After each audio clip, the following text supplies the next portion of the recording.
بنزيما إلى روما، ضاعت من بنزيما، ضاع لاعب على لاعب، ممكن يعدي ممكن يمرر لمصلحة فريق النصر. كرة عرضية، كانتي يبحث عن العرضية، تيلس يتواجد في المكان المناسب، والكرة في العودة في التمويه عبد الرزاق، ولكن تيلس يقطع الطريق في هذه اللقطة، والكرة تتحول إلى منزلة المحاولة، ممكن المرور، ممكن وتشاهد بروزو بجانب التمريرة، فوفانا وقطع الكرة، لكن هناك خطأ يحتسب في هذا التوقيت.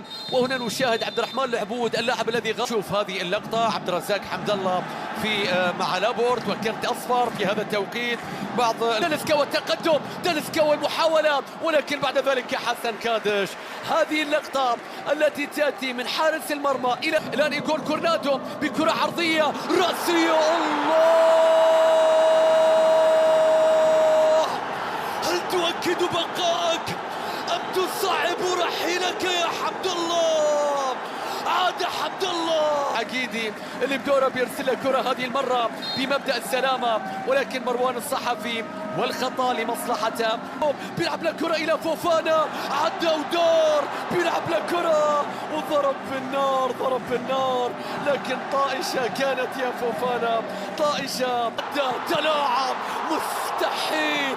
بنزيما يا رباه، تصدي الموسم، ضاع من هاتريك الموسم، عدى، بيلعب له كرة روما، الكرة ما زالت ولكن إلى خارج الملعب، الآن تحتسب إلى هوساوي، بيرسل له كرة، الله الله، بيلعب له كرة في مكان بنزيما، استلم، صواب، مستحيل يا كريم.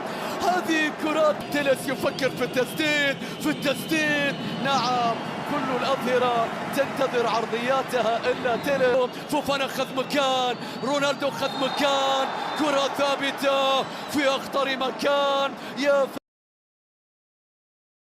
في هذه القمة يتقدم، بيلعب له كرة ولكن تعتلي العارضة، فرصة كريستيانو ضاعت، والنتيجة ما زالت تعادل. كريستيانو يحاول المرور، بيلعب له كرة إلى أوتافيو، فابينيو في التغطية، الكرة العرضية، عرضية رأسية لا تد، ولكن فابينيو في التغطية والتحضين، الجبار في هذا التوقيت. فابينيو